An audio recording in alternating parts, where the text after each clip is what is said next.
You're listening to the Greeks Gridiron. Now here's your host, Ethan Haristadoulou. Welcome back, everybody, to the Greeks Gridiron. I am Ethan Haristadoulou, and today, with the NFL Draft in the rearview mirror now, it is time to sit back and react to what we witnessed over the last 3 days. Over 700,000 people made their way to the Motor City in Detroit, Michigan, to witness young collegiate athletes moving on into the NFL and finding out where they're going to go. So I open up the floor to you all in that comment section. Please let me know, what were your takeaways, whether it was about your favorite team, division rivals, any other team in the NFL.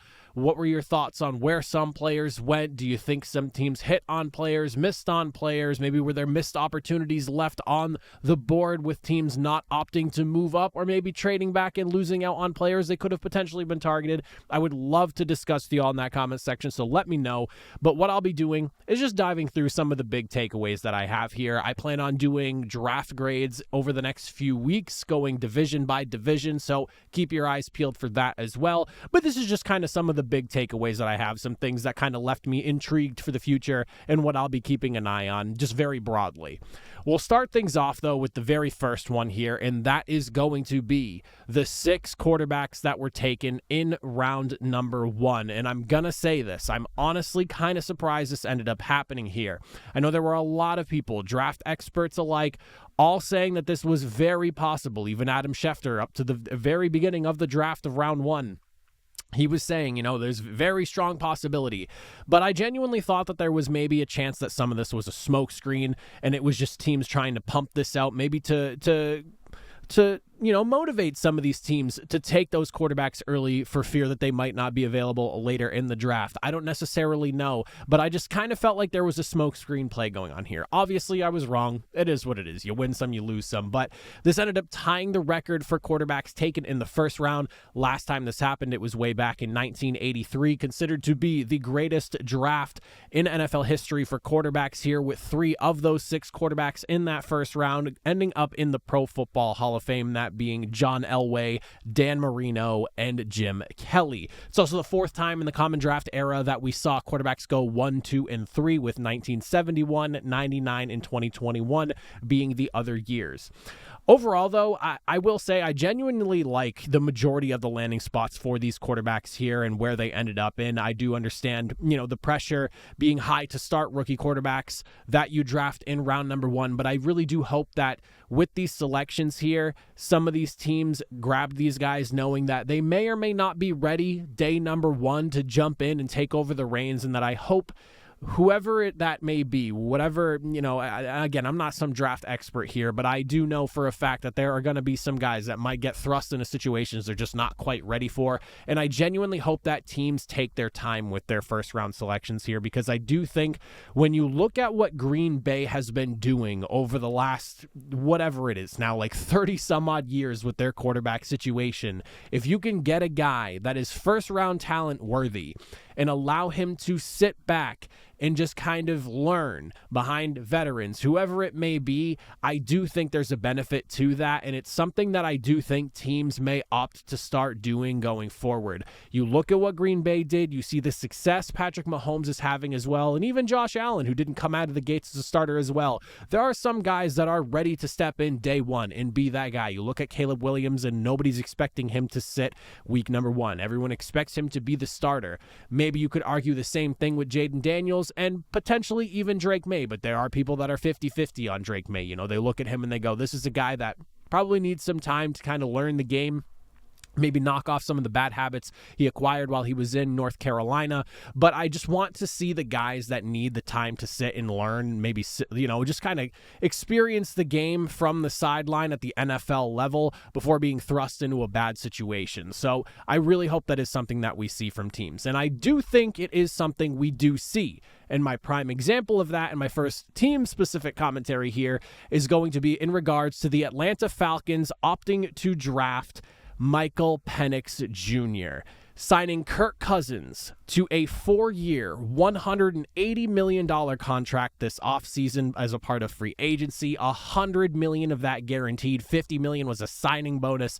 They went and drafted Penix Jr. with the number 8 overall selection. And my initial reaction, like most people, was what the hell is going on here? And it still seems to be it's a large reaction that is still kind of flowing through the NFL universe right now. Everyone is kind of up in arms. Why did Atlanta opt to do this? And I've been trying my best over the last few days to just kind of look at it from the front office of Atlanta and kind of understand why they would opt to go this route. And while it's not exactly the same type of timeline that Green Bay has used in years past, it appears that that's probably what they're looking to do. Getting somebody with high upside, who has success at the collegiate level, who has some really great intangibles and just a really exciting skill set. Michael Penix Jr. is one of those guys that you look at who, I think if he gets the time to sit and grow and learn over the next few years, yeah, he might be a little bit older by the time he gets to start. I understand that. That's concerning, because he's an older guy coming out of college. But if you give him a couple of years, and I know you sign Kirk Cousins to the deal you do because you want him to be around for the foreseeable future, and obviously Kirk Cousins seems very, caught off by this whole situation as well.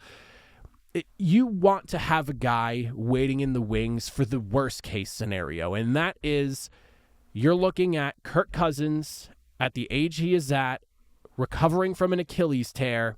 You don't necessarily know what you're going to get. This was always going to be messy as well, and that's probably a point that I really want to hammer here, is that it was never going to be a situation where you have Kirk Cousins and all the money he's making, whether it was this year, next year, or maybe the following year, because I'm going to assume things are going to go at least fairly well with Kirk Cousins. He's been a top 10 quarterback in the NFL for quite some time now, and that's not really an argument I'm even trying to have. I don't think it's an argument. I think it's very legitimate. You could even argue he's as high as top 8 at certain seasons because he has been a very good and consistent quarterback for Minnesota. He is not the reason why Minnesota has not found their way to a Super Bowl over the last handful of seasons. It's more so the issues that they've had defensively.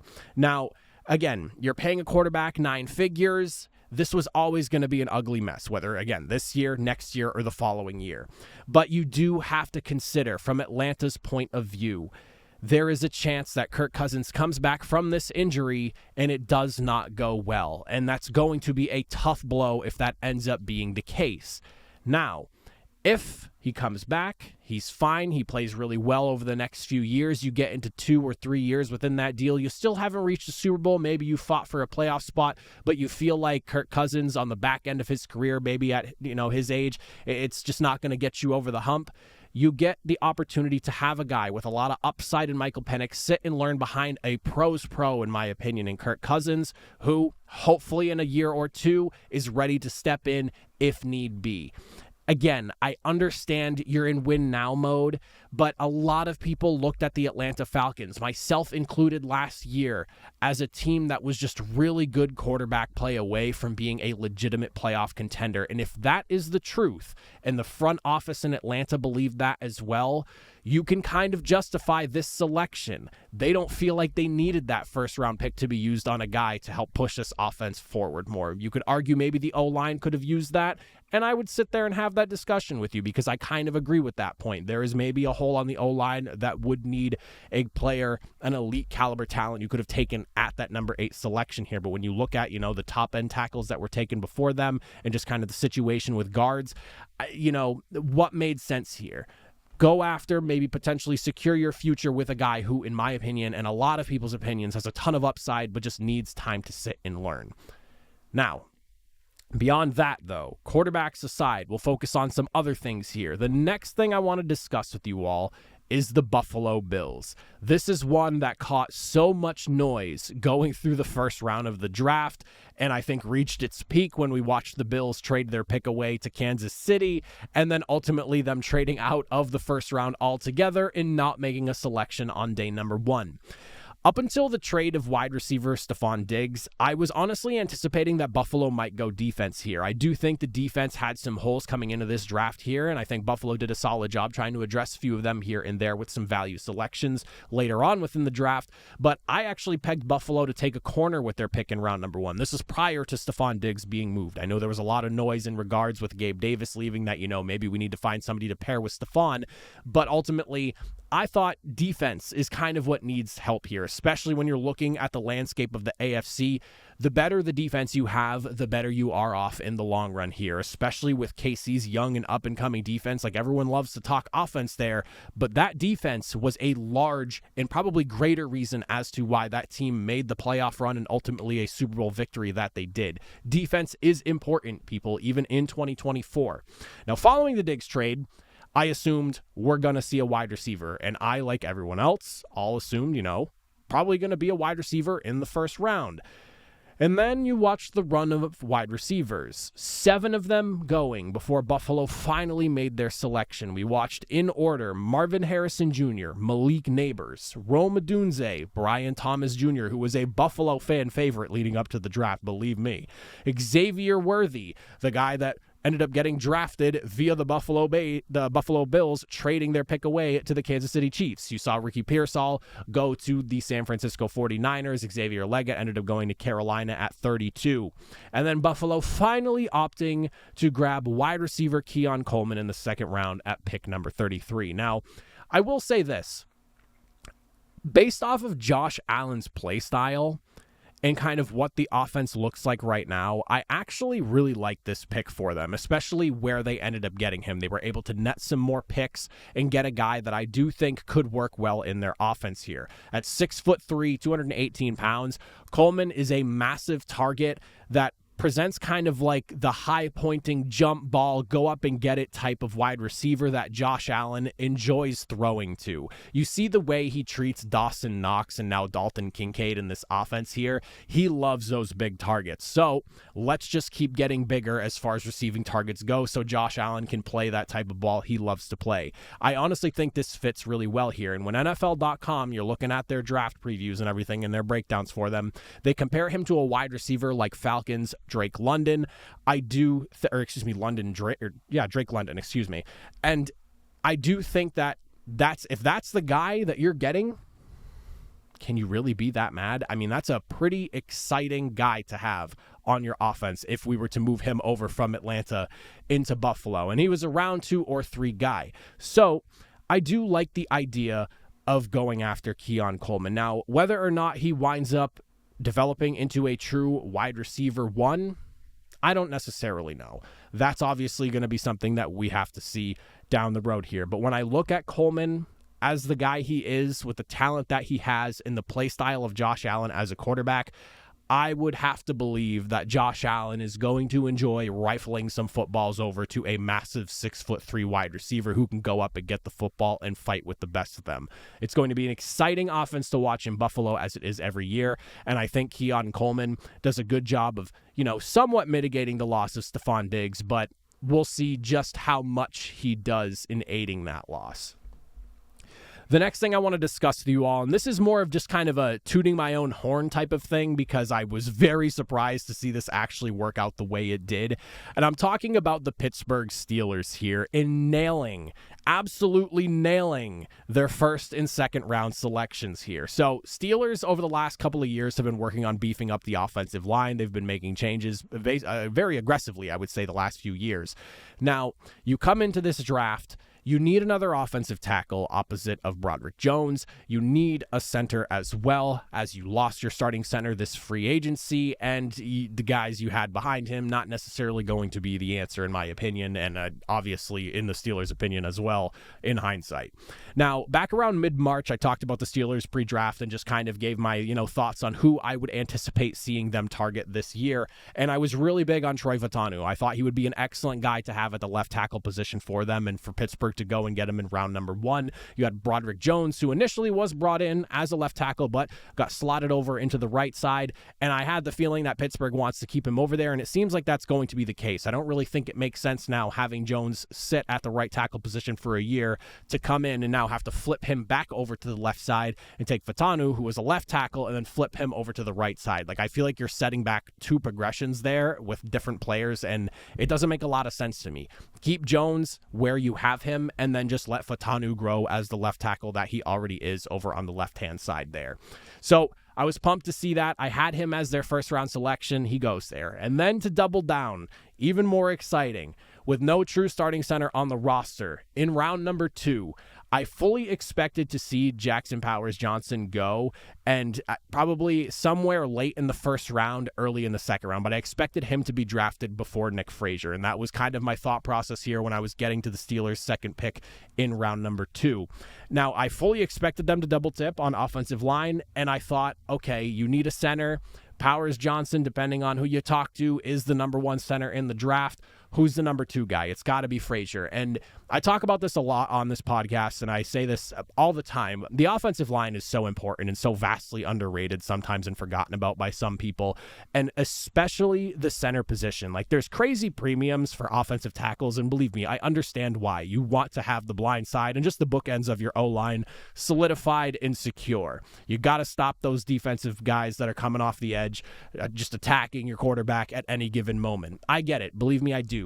But the center is literally the quarterback of the offensive line. They are the guy that communicates with the quarterback and sets up the protections and the blocking schemes that you're using for your offensive line, especially when adjustments get made. And it, for whatever reason, does not seem to get quite the level of importance in terms of like discussion for it. I don't know why, but I was all for them going after Frazier at 51. I had some people agree with me. I had some people think that there was no way he was going to be available and they might have to move up. But I felt like just based off the way team needs were, and funny enough, the Raiders were really the only other team that I was looking at as like a legit threat to grab a center prior to them. And sure enough, here we go. Raiders were the one that got the center before them, and then Frazier falls to them. I'm really, really looking forward to seeing how Pittsburgh looks going into this season here. Obviously, there's a lot of excitement surrounding Russell Wilson and also the acquisition of Justin Fields as well. You have an entirely new quarterback room to look forward to, but there's a lot of talent on this offense now, and the offensive line feels like it's gone through a complete restructure and for the better over the last couple of seasons. And now, with what they've done over these last 2 years and Russell Wilson at the helm, you've got a duo of running backs that you can be really excited about over there. And on top of that, the wide receiver talent in Pittsburgh, it honestly, it is like second to none in terms of consistency. You're always going to get really good wide receiver play out of the Pittsburgh Steelers. They know how to draft and develop guys. They're always more than willing to let guys walk because somebody else is coming in to take their place and ultimately develop into another young stud here. And when you see who they already have on the roster, coupled with the addition of third-round selection Roman Wilson on top of that, I really do think that Pittsburgh has a shot to make some noise. And Russell Wilson in Pittsburgh makes far more sense to me than Russell Wilson in Denver over the last couple of seasons. So I'm very much looking forward to Pittsburgh, and I thought it was crazy to see that they went with the guy that I had for them pinned in rounds 1 and in round number 2. And I'm not a Steelers fan. I'm just a guy that did some research on the Steelers and did my best to come up with some conclusions here. So I thought that was really cool. The next thing I want to point out here, we're going to give some love to the New York Jets on this one. They are all in on Aaron Rodgers, and I'm very excited for this as well. After signing 3 new starters to their offensive line, the Jets going ahead and grabbing just one more guy this time during the draft in offensive tackle Olu Fashanu from Penn State to fortify and solidify the group up front that's going to be protecting Aaron Rodgers. Rodgers himself said that he anticipates, based off the talent that they went and signed this offseason in free agency, probably not going to need to start at tackle right away. He'll probably be slotted inside to a guard spot. But after how last season ended for Aaron Rodgers, I'm absolutely positive that there is no way that he is unhappy with all these additions that he's seen along the offensive line, and I'm sure he's not mad about an offensive lineman to beef up the line even further as the first-round selection for the New York Jets. Beyond that, to go on top of it, just with the amount of talent they're willing to bring in and really surround Aaron Rodgers. You see the way they go in round number 2. They went and got wide receiver Malachi Corley. And then on top of that, they double dipped at running back. They went in rounds 4 and round 5 and going and grabbing Braylon Allen and Isaiah Davis to deepen the skill talent on the roster here.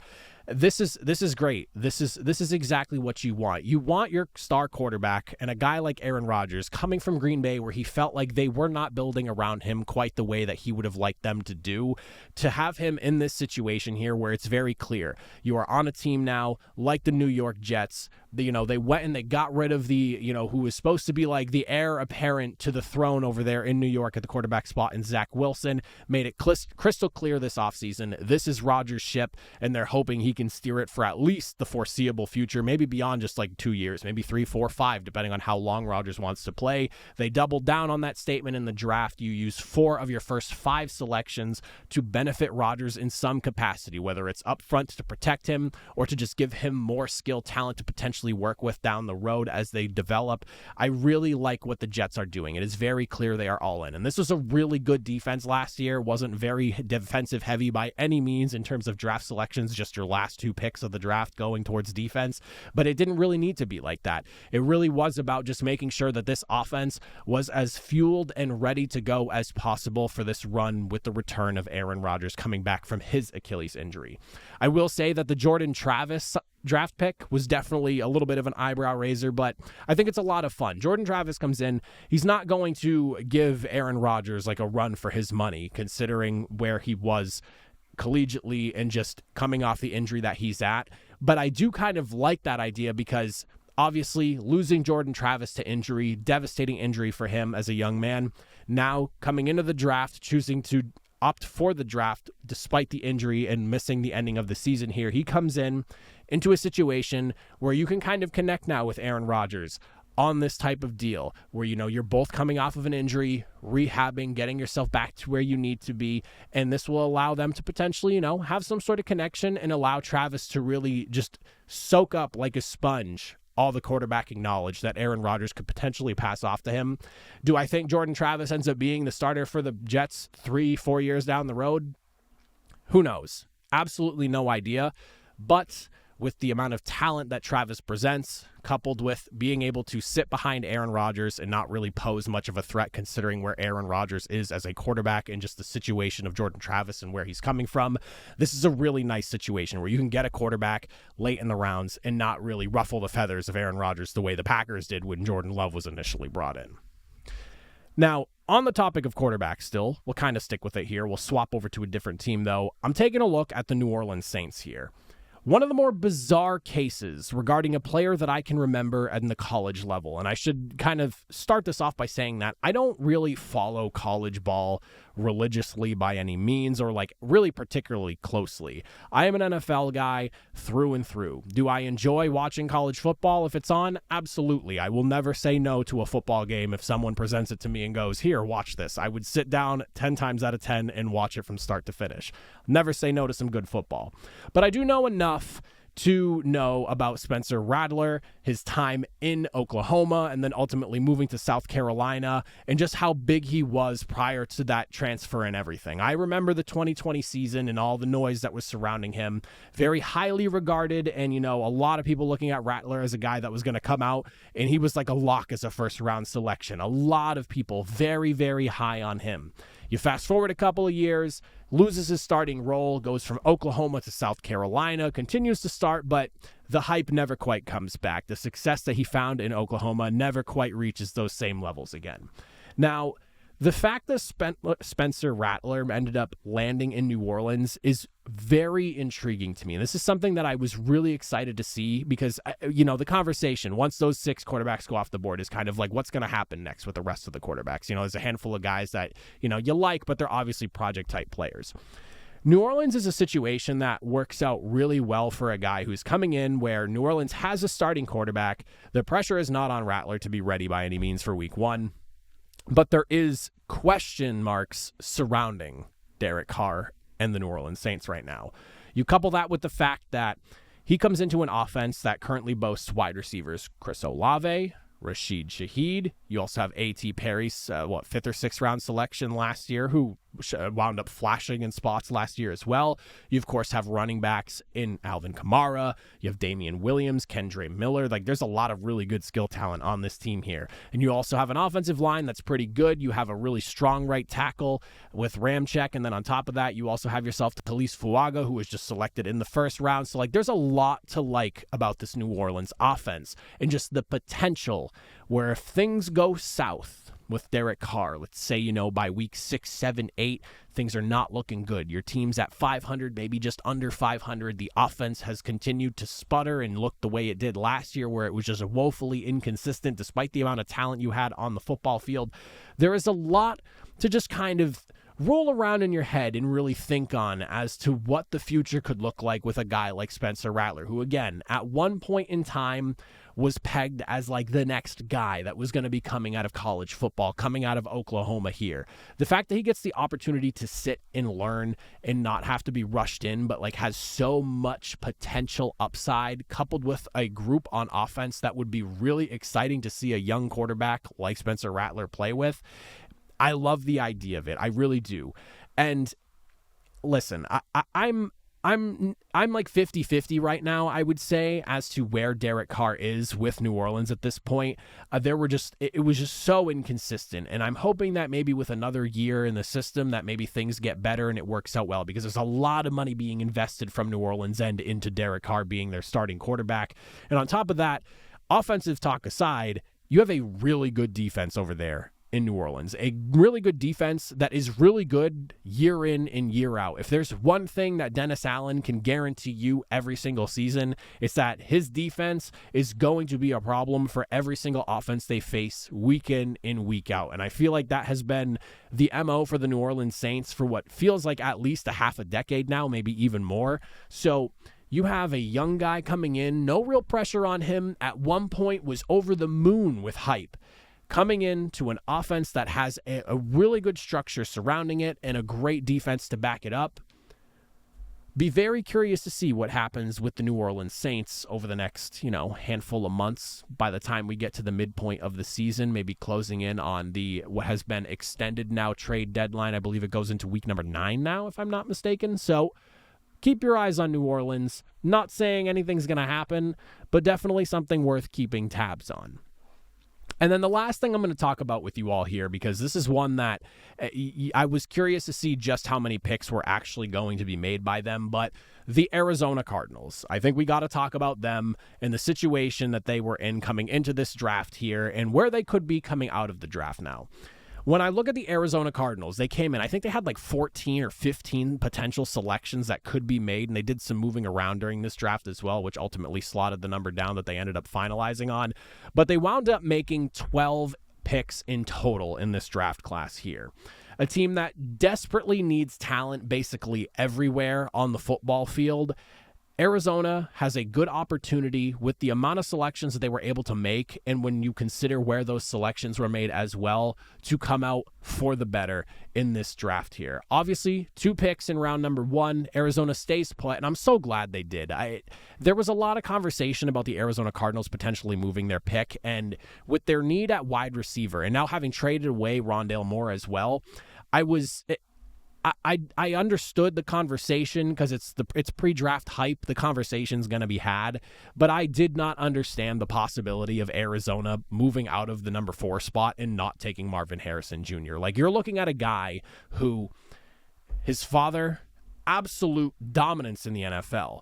And that's obviously nice. You got a bloodline from the NFL, a guy who's even bigger than his dad was, and not only has his name, but also is showing that the talent is there as well. Like, it's one thing to just have the last name and the lineage. It's another to have the last name and lineage, but also be an exciting prospect the way he is. At his 6'3", 200 and some odd pounds that he is, Marvin Harrison Jr. felt like as close to a lock of a selection for somebody that is going to be an impact playmaker as just about anyone who has come out of the draft in the last handful of years. Like, this is a guy that you look at as a can't-miss prospect. And in the situation that Arizona was, I never really understood the conversation of them potentially trading out. Like, it would have had to have taken a wild amount of picks to get them to move, and just like a really good player potentially as well. So I never really understood the conversation around it. Like, I get why it was happening, but I never understood it.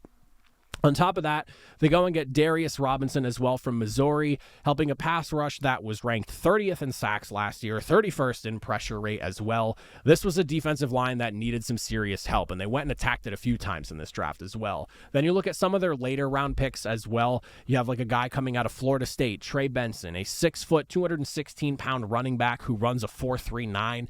Guy has great size, great speed, could be a very effective physical runner here who has some moves to him as well. And then like a massive group of guys being brought in for the secondary as well. You look at defensive backs like Max Melton, Elijah Jones, Dadrion Taylor Demerson. You got Jaden Davis coming in. Welcomed additions to a secondary that needed a lot of help coming out. Honestly, a defense that needed a lot of help coming out of last season as well. The conversation around loading up on picks is something that I think has been starting to grow over the last few years, and I feel like I've been hearing it more and more as well. The more picks you have, the more opportunity you have to hit on players here. And I think that's something that some teams are starting to recognize, while some other teams, depending on just where they are in terms of league hierarchy, how important that is to them. But when you're a team in the situation of the Arizona Cardinals, to come into the draft where you have like 14, 15 selections, whatever the number was coming into it, and to come out with 12 picks made, you have an opportunity to come out of this draft class now with like 4, maybe 5 guys, maybe even 6 if things go really well. Maybe the number's higher than that, kind of unlikely, but like 4, 5, 6 guys who could be like impact starters for you in some capacity, or at least just be playing those starter roles. Whether they should be in that role or not, well, the roster is what it is, that remains to be seen. But you have the opportunity to get like 4, 5, 6 guys who are going to play significant snaps for you coming into this season. And then hopefully down the road, you get another 2 or 3 out of this draft class where you're netting maybe 7 or 8 legitimate contributors for your roster in some way or another. This is a really exciting time for Arizona. And I do think that Arizona fans, whether you're unsure of how to feel coming out of this draft class, or if you're maybe really looking at things very positively, you had a great haul of guys, a lot of talent. Like, you look at the entire draft that the Cardinals went through, you could practically field a football team because the positions that they went and got were all so different from one another because there's so many areas of need. You should be excited to know that there is probably a good chance with the 12 selections you make, you're probably going to get somewhere along the lines of like 5 to 7 guys within that range who will contribute to your team for at least the next 2 or 3 years in a significant manner and probably make at least a decent impact in some capacity or another. Nothing is guaranteed, of course, but when it comes to making 6 selections in the draft, like some teams maybe did, or you're making 12 selections, your hit rate has a slightly higher possibility. Maybe the percentage doesn't change too much, but odds are a team selecting 6 guys might get 2 or 3 players that are worthy of the team's roster for the next few years. Or if you're picking 12, you could probably double that number or so, give or take a guy or 2. But I'm really excited to see what happens with the Arizona Cardinals, a team that needed a lot of talent and hopefully winds up coming away with a decent amount of guys with the haul that they came away with. But those are just some of the things that I kind of took away from this year's draft. Like I said, I plan on doing draft grades for each and every single division where I'll get a little bit more in-depth about each team's draft class. I'll kind of weigh them out and give my thoughts on them all. So keep your eyes peeled for that. I'll, of course, be doing that. But as I said, floor is open to you all. Let me know in the comments down below. How do you feel about this year's draft? What are your takeaways? Who are you excited to see playing in the new places that they are in? Would love to discuss it with you all. But as always, if you made it to the end, I greatly appreciate it. I'll see you all next time. Have a good one.